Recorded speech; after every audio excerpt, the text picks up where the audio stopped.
We left off in around Numbers chapter 2, I believe, and I'm not going to spend just a whole lot of time on this particular question, as I think we covered most of what we wanted to say there.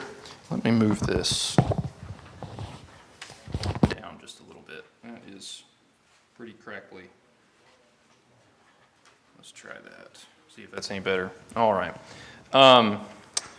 So again, Numbers chapter 2, this is where we begin to see the description and the arrangement of the various tribal camps, the 12 tribes described there, and then even from there, we're going to talk about how that's broken down into the various clans, and even from there, broken down into the families. And so what we began to talk about on Sunday morning was just how orderly this whole process was.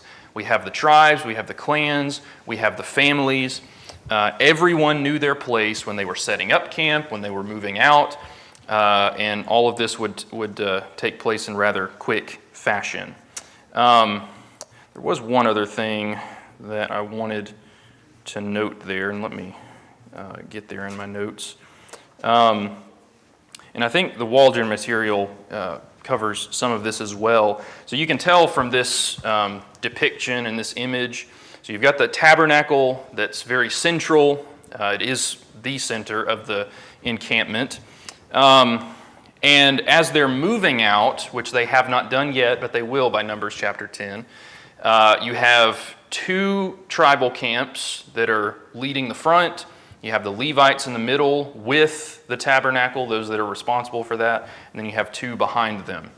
And the Waldron material notes that if there was an enemy force that approached them while they were traveling through the wilderness, it would be rather difficult for an enemy troop to flank or to come from the front. So if they came from the front or one of the sides of the front section, that would be nearly 400,000 soldiers they'd have to get through. And then if they approach from the flank, 265,000 and some extra there. So I thought that was there's maybe, again, some wisdom there as to why God had them move in this particular way. But again, what we want to note, as we will throughout this, is that the tabernacle, presence of God, is central. And of course, the cloud is going to have a different position as we go forward and talk about that. But just wanted to briefly mention that point. All right, question number 3 then. And we covered this. So question 3, we've talked about the total number that's mentioned there in Numbers chapter 2, 603,550. Who is not included in that number in chapter 1, I should say? And then why is that? What do you have for that? The Levites were not included because God took them instead of the firstborn. Yes. So it is the Levites, and it's because so the firstborn out of all of Israel, those would belong to the Lord, and that includes even livestock. Anything that was firstborn would belong to the Lord. But all of the male children of the Levites belong to the Lord. So this is another thing that occurred to me as I was working through this. So they are not given the charge and the work of a soldier. None of the Levites are. However, do they ever take up arms, the Levites? Not in a military fashion, but can you think of any times, and we haven't necessarily covered all these yet, but even last quarter, can you remember a pretty significant event when they were called to take up the sword?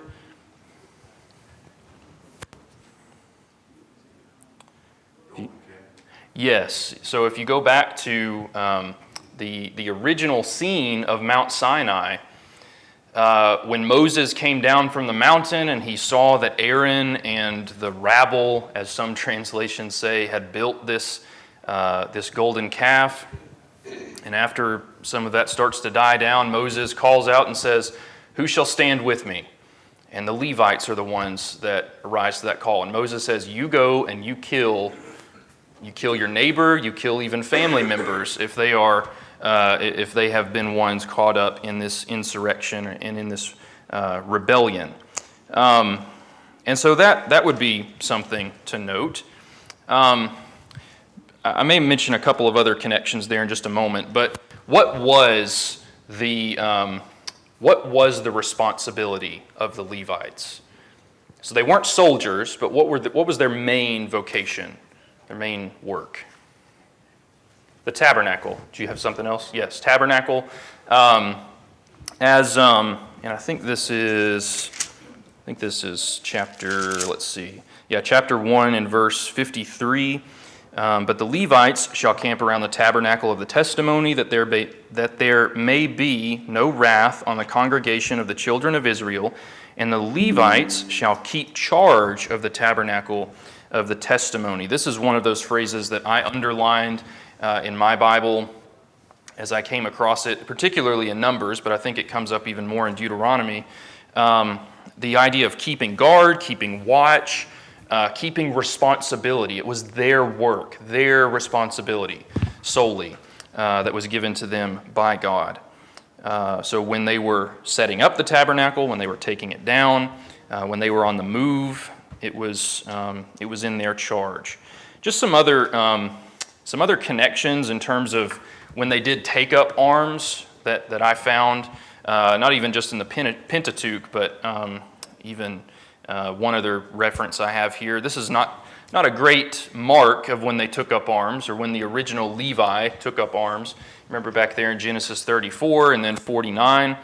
I guess the argument could be made that there was some righteous indignation there with their sister, where they were trying to avenge her. And yet, I think it's chapter 49, when the blessings are being given, they're described as taking up swords of violence. So maybe not painted in the best light there. But again, Exodus 32, we've already talked about that. And let's see here. Numbers 25 we'll get to eventually with the zeal of Phinehas, which is a great story, at least with Phinehas, not with what he had to do or why he had to do it, because there was rebellion again in the camp. And then eventually in the time of the divided kingdom in 2 Chronicles 23, you have Jehoiada in a very unique position where Athaliah, the grandmother of Josiah, who is the rightful king, Jehoiada organized this troop or this guard that was made up of Levites to protect Josiah from his wicked grandmother. So there's probably even some others that I missed there, but I just thought that was maybe a distinction we make. Just because they weren't soldiers doesn't mean that they weren't ever called. Still, this is for special work, that they are to take up arms when it is to keep the people pure, when it is to keep the people holy, and that's again a connection that we see with the Levites and with the priests. And maybe one other application we might make for ourselves. We are a kingdom of priests today, are we not? Are we ever to take up the sword? What sword? The Word of God. Every day, take up the whole armor of God, in fact, to conquer Satan and his schemes and to be holy as God is holy. Any other thoughts, comments on that particular question with the Levites? All right, well then, moving into number 4 here, this again gets into more of the specifics of what we've already covered of what their work is with the tabernacle, but what was the specific role of the Levites in tabernacle worship? And I gave you one reference. Frankly, you could go to a lot of different references to find these details, but just in context, what was their role?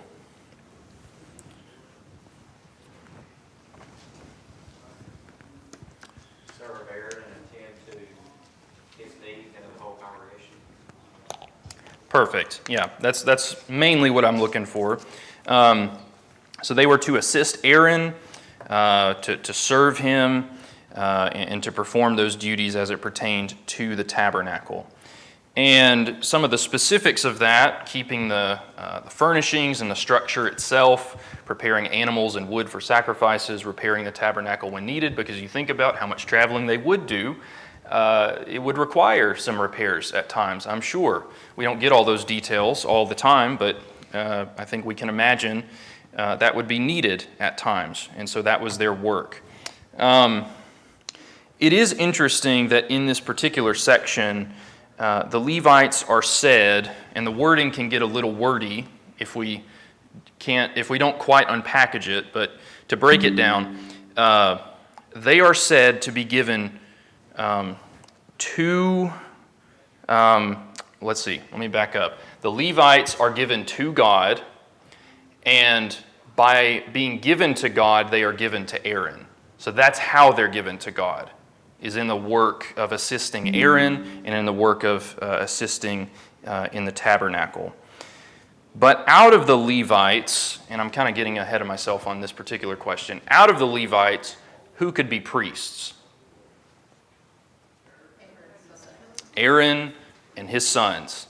And we've already had two of them die, haven't we? Nadab and Abihu. So that line has been diminished somewhat. So now, and they didn't have any sons either. I think there's a couple of places that tell us that.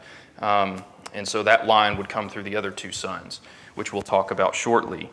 So this would, going back to the Levites, this would be an incredible work, an honor, a privilege to do this work. And yet, this is a foreshadowing of Numbers 16. What happens when certain individuals, Levites, consider their work as less important than Moses, than Aaron? What happens in the camp? Rebellion. We have Korah and his group go off and say, is not the whole nation holy? Some truth to that, but not in the way that he was presenting it, which, again, we'll get to it at some point. But anything else on, in terms of the Levite service to Aaron specifically? Anything to note there? All right, well, question 5 then. Again, some of this is repetition, but it comes throughout the text. Why does God take the Levites instead of the firstborn males? So we might start here. What is this a reference back to? Yes, a reference back to the Exodus from Egypt, where you have the Passover that's instituted. We've talked about that some already. But they are, the Levites, let me throw this up here. The Levites are dedicated wholly to Aaron, his sons, but again, most importantly, they are dedicated to the Lord. That's who they belong to. And for service, and this would be every male 1 month old and upward, and from there in the text, Moses breaks the Levites into three main groups. Does anyone remember what those groups are off the top of your head? We'll cover these more in detail here in just a minute, but it's 3. You've got the Kohathites, the Gershonites, and the Merarites, right? 22,000 males in particular in total, and I think that's chapter 3 and verse 39. Now, also in this section, God also commands Moses to count the firstborn males from all of Israel. And what is that number? Do you remember? Yes, there's a surplus of 273 with the males in Israel, as compared to the Levites. And so because of that surplus, what was to be done? What were they to do in that instance? So there was a redemption price set, right? 5 shekels for each head counted in excess, and that totaled to 1,365 shekels. And I think, I have, sorry, this is a little bit of a crude chart, and you may not can read everything up there on the screen. But the main point we want to see here, you have Levi, then from there you have these three clans, Gershon, Kohath, Merari, and Moses and Aaron and Miriam would come through the tribe of the Kohathites. And it's also interesting, you see there in the bottom middle portion, you have Korah also. So he would be a cousin of Moses, if I've got that correct there. But his service wasn't enough, along with Dathan and Abiram later on. I did want to go to a couple of New Testament passages to look at this concept of firstborn, because this is not something that's dropped once we get to the New Testament. Over in Romans chapter 8 and in verse 28, we see this concept borne out. Romans 8:28, and we know that all things work together for good to those who love God, to those who are the called according to his purpose.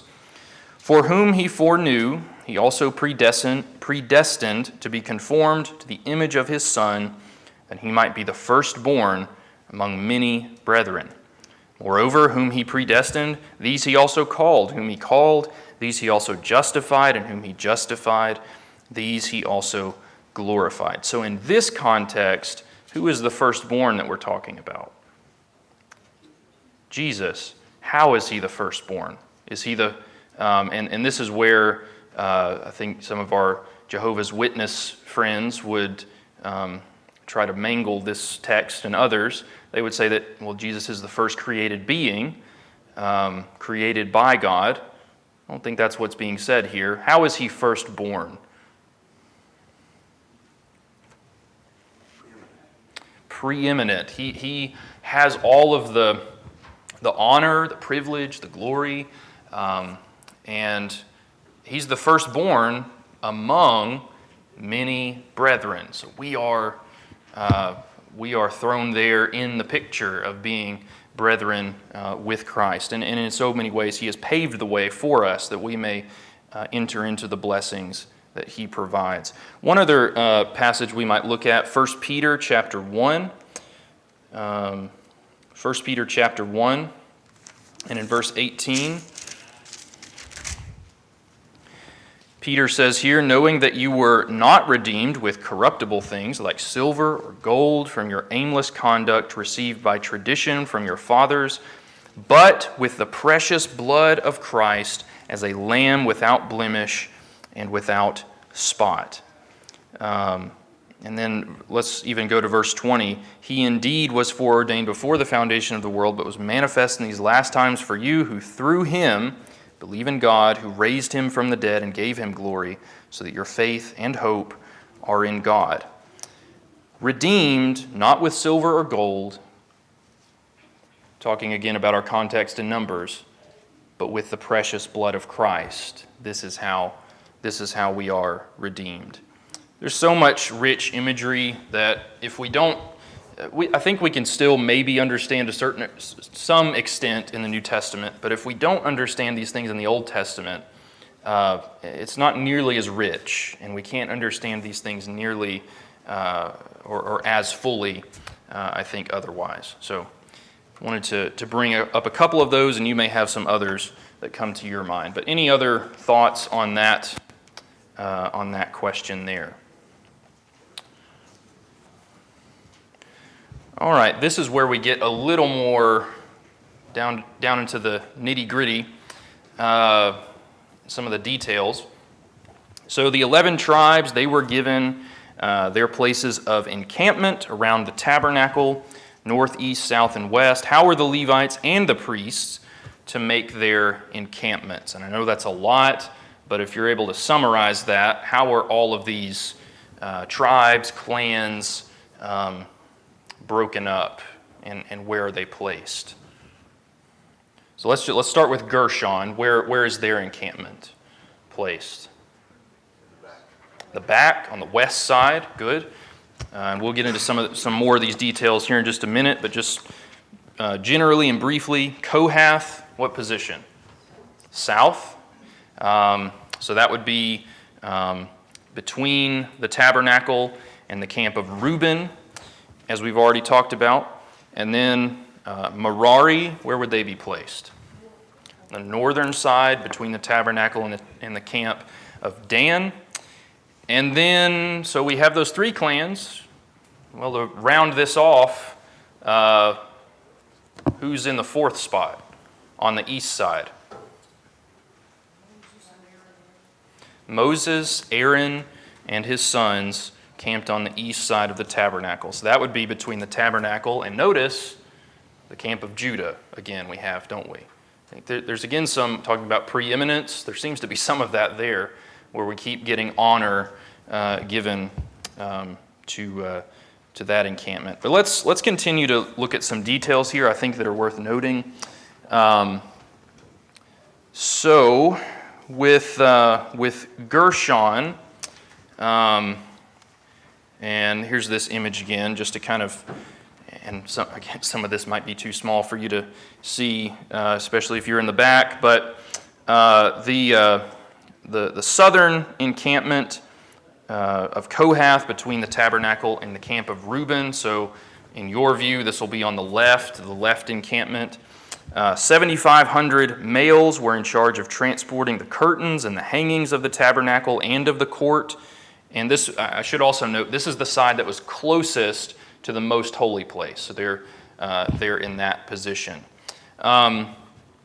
2 wagons, 4 oxen were given them for their work as they're hauling these things and using them for their work. And does anyone remember what son of Aaron is placed in charge of the Gershonites? We've only got 2 to pick from, so 50-50. Be Ithamar, right? Ithamar is given charge of that work. And then we have the Kohathites on the south side. So again, between the tabernacle and Reuben, 8,600 males. And they worked in the service of which things?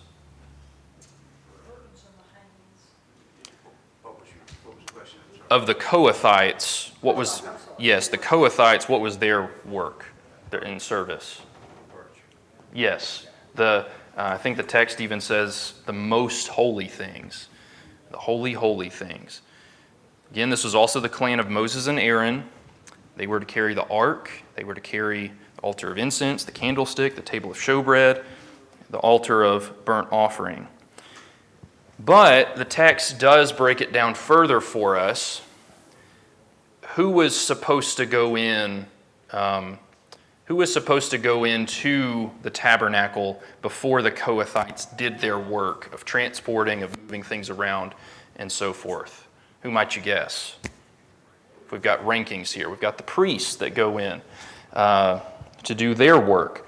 So they would first remove the veil of separation between the holy place and the most holy place. They would then immediately cover the ark with that. That makes sense. And that would then go with them as they're moving camp. Over that went, and there's some complications in translations. I think this is a particularly difficult word to translate. I've seen all sorts of different words given, whether it's a covering of a seal or a porpoise or a dolphin. Basically, I think the idea is something that's waterproof. That seems to be consistent as they're traveling. That tracks. And then over that would go this covering of blue. And the other holy things would have would be handled in similar fashion, in similar ways. But when they were moving the holy things, how were they to carry these things? So they don't get any carts, do they? Who forgot that, or who failed to look into that detail much later on? David, right? And he got pretty angry when he did put the ark on a cart, and he had to humble himself there, because that is not what was prescribed. That would be over in 2 Samuel chapter 6. So they were to carry these places or these items from place to place, but they were not to go into the sanctuary. And the text even tells us, as the phrase is repeated, lest they die. Lest they die. And that's exactly what happens with Uzzah later on in the story. And which of the sons was given charge of this work? If you remember this one. Eleazar, given charge over the Kohathites. Now again, think about what the Kohathites, what they are charged with doing. Carrying the most holy things. Great responsibility, great privilege. Korah is a part of this group, and he says, this is not enough. I need more. We need more. And they end up rebelling. I think that's pretty telling what his motivations and what his attitudes are, which, again, we'll get to. Then finally, and I keep forgetting to throw up some of these charts. I apologize for that. With Merari, again on the northern encampment, they carried the boards, the silver, bronze sockets, tent stakes, cords, pillars of the tabernacle, posts of the court. So all of these various things that basically put the tabernacle itself together, held it together, they were to handle those things. 4 wagons, 8 oxen were given to them. And then we have Ithamar, who also oversees that work. The final encampment, Moses, Aaron, and his sons, it's even interesting how the text describes it. He doesn't, or Moses, the Holy Spirit, doesn't just say on the east side, but how is it kind of further described? And I failed to write down the verse there. So that'll probably be, let's see. Let's see here. Somebody may find it before I get to it. Verse 38 of chapter 3. Those who were to camp before the tabernacle on the east, before the tent of meeting, toward the sunrise. There was there's some other material I've been going through preparation for this class, and I thought they made some interesting and some pretty good comments, I thought, on this particular point. So they would have camped directly in front of the entrance of the tabernacle. This is where Aaron would enter to then move westward toward the most holy place on the Day of Atonement, one day out of the year. And I think maybe we mentioned this towards the beginning of the quarter. But this particular author says this. In the Genesis narratives, they devote much attention to the notion of the east, a theme that also appears important in the arrangement of the tribes. After the fall, Adam and Eve and then Cain were cast out of God's good land toward the east, chapter 3 and chapter 4.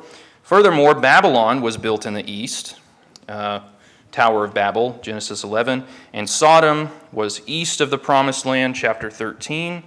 Throughout these narratives, the hope is developed that God's redemption would come from the east, and that this redemption would be a time of restoration of God's original blessing and gift of the land in creation. Thus, God's first act of preparing the land when he said, "Let there be light," chapter 1 and verse 3, used the imagery of the sunrise in the east as a figure of the future redemption.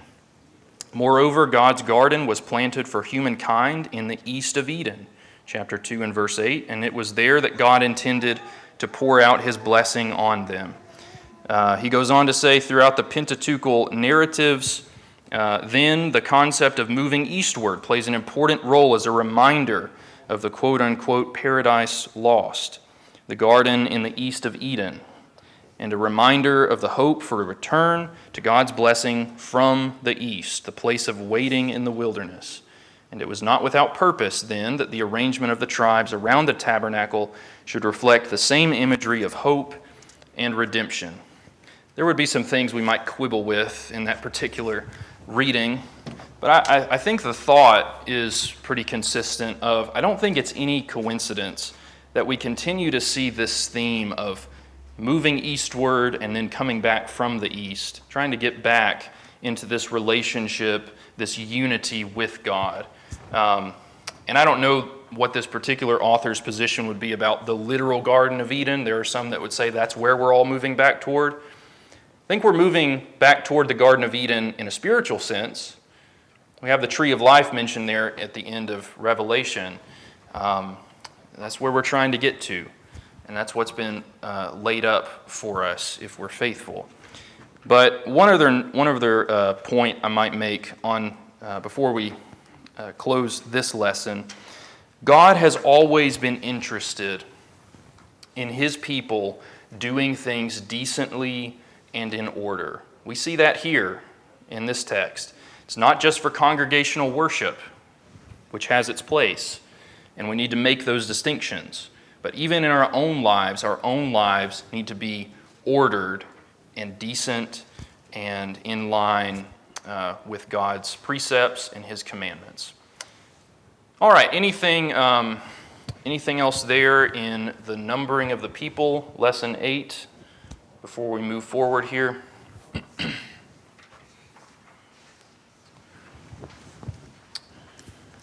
All right, well, we've got a little over 10 minutes left.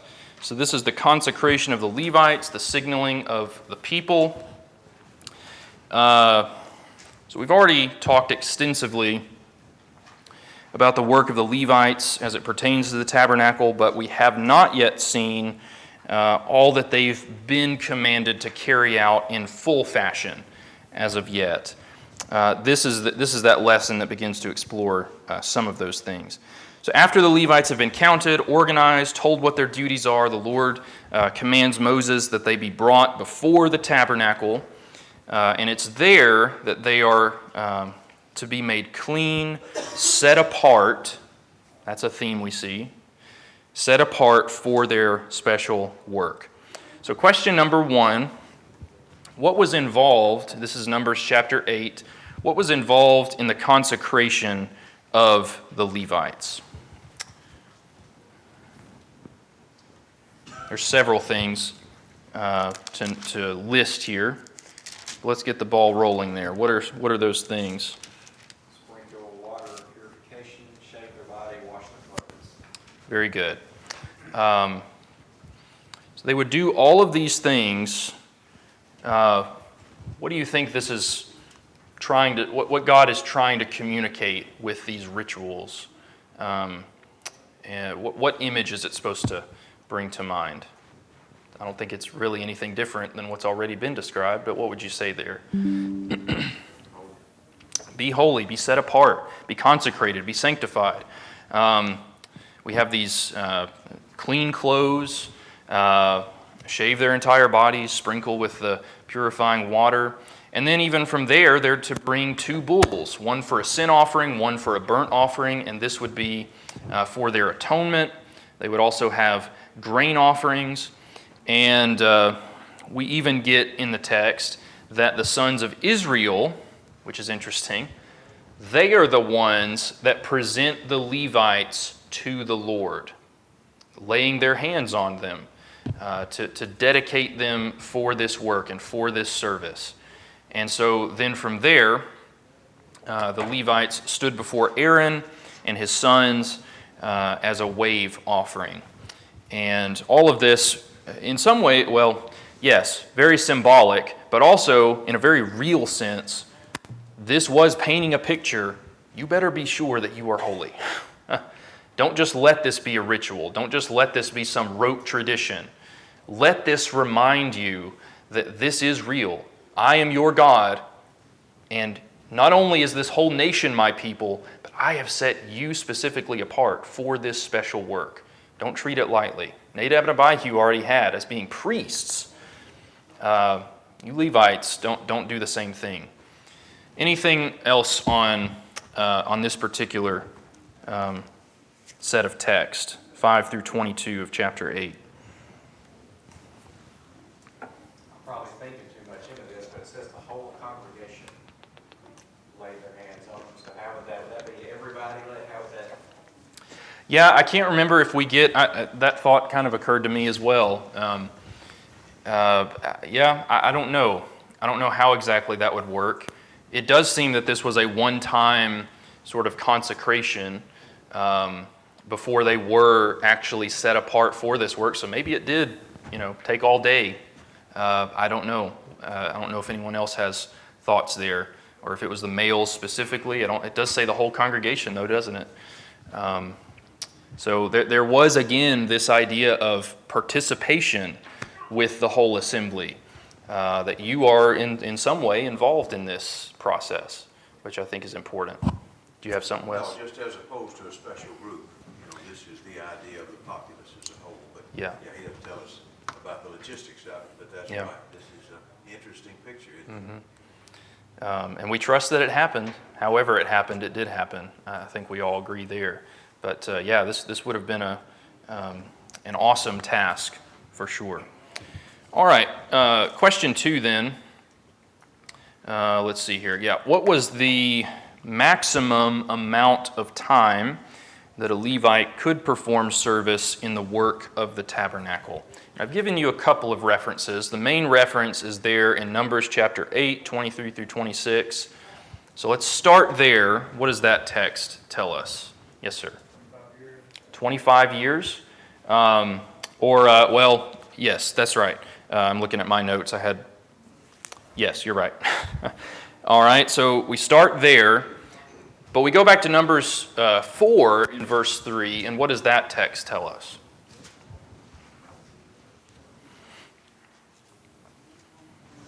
If anyone, maybe you're even over, 30, right. I believe that the Septuagint renders chapter 4 and verse 3 as 25 years, but it has been suggested that the number is changed from 30 to 25, because from 25 to 30, so this 5-year period, this was a training period. That could be the case. We're not given that detail. That could be. That's kind of been something offered to reconcile those passages. Regardless of that, I think what we are supposed to take away from this passage is that the Levites would spend a considerable amount of time living laborious lives, doing, it is a privilege to do this work, but this is not easy work by way of, they're not just sitting around studying. They are carrying heavy loads, lifting things that they would not be able to do well after 20, 25 years. So the text even tells us back in Numbers chapter 8, once that time ends, how does their role change? So they're no longer given, and I'm behind on my slides again, apologize for that. What was their role changed into, or how did it evolve? So they keep guard after that, correct? Yeah, keep guard. After age 50? Yes. Keep guard, assisting their brethren in the tent of meeting. So they're still involved in this work in some capacity. We still don't get all those details. But yeah, we see again that concept of keeping guard, responsibilities they still have. But they're not to do any more of this labor-intensive work. I think that we can imagine that, don't you think that those veteran Levites that are still around, who had dedicated all that time to the Lord, could now act as mentors, as guides to this next generation that's coming up, to teach them as they're coming along? I think that's at least a theme that's consistent throughout the law of Moses, teaching the next generation, and I think we can see the value in that today with those in our lives that fit that role. But anything else there? Yes, Wes? Just a quick note, I think it's in First Chronicles where it talks about in the days of Solomon, this temple land. Yes, right. I think the number has changed again to 20. Yes. So, it's not shocking that maybe there would be, for probably the reasons you mentioned, there would be a change depending upon the service. Yeah, I did run across that as well. So it's not necessarily a static number that's given just for all time. And of course, you move from tabernacle worship to temple worship. So that has some different, and so the clans, as it would happen when you move to temple worship, Well, we don't have any more tent poles and tent stakes and so forth, so those roles are going to change somewhat, aren't they? Yeah, I think that's all valuable context as well. Any other? Yes. We're in the 4-cart group. Get ready for a long day. Yeah, for sure. Yeah, you hope that you know it's just a day's journey, maybe, but it wouldn't be as it happens many times. Merari had it too. Yeah, that's right. Yeah, you hope you just got the tent stakes maybe or something. I don't know. But yeah, all great work. Anything else there on that question? All right, we've only got just a couple minutes here, but let's start to work on this next one. So according to Leviticus 21, what were the priests forbidden to do who could not be a priest within the tribe of Levi? Let's just focus on this first question, I think, for sake of time tonight. What were the priests forbidden to do? At least what are some of those things that you remember? Couldn't touch a dead body. Couldn't touch a carcass, a dead body, right? What else? Speaking themselves for the dead. Good. What else? Couldn't trim their beards. Couldn't trim their beards. And what is that specifically tied to in the text? I think we can contextually bear that out. Is it just cutting beards for the sake of cutting beards or getting a certain haircut? What is that tied to? Nazarites. Not the Nazarites in this particular instance. Though the Nazarite would have, I think, maybe some corollaries. So they're not to touch a dead carcass. They're not to have anything to do with the dead. What do you think cutting their hair would have to do with? I think it has to be tied in some way to pagan worship. If they cut their beard, if they cut their hair in a certain way, this is indicative of these pagan gods and idols and so forth. And so we continue to see this theme of, and I'm sorry, this is very small, so hopefully you can read at least some of that. But this continued idea of the conduct of holiness. And then even from there, we have the high priest. He's given special notation of what he is to do. And again, there's some overlap. Contact with the dead, he is not to do either. Even for father or mother, the text says. You go back to Numbers chapter 10, and even there, when Nadab and Abihu are brought down in holy judgment from God, what is Aaron commanded not to do by God? You do not mourn. The rest of the congregation will, but you don't do that right now. And I think there's an idea of this is a very high honor for you to be in this position, and you do not sully that. You have a special work, and you are to be an image of holiness to the entire people. And so he would have to sacrifice a lot, even with his own family, with his own time, with his resources, so on and so forth. Even with mourning, with marriage, he was to marry only a virgin of his own people. So even there we have some specifics. And we may talk about some other things on Sunday. We'll close there. Appreciate everyone's good comments and your participation this evening.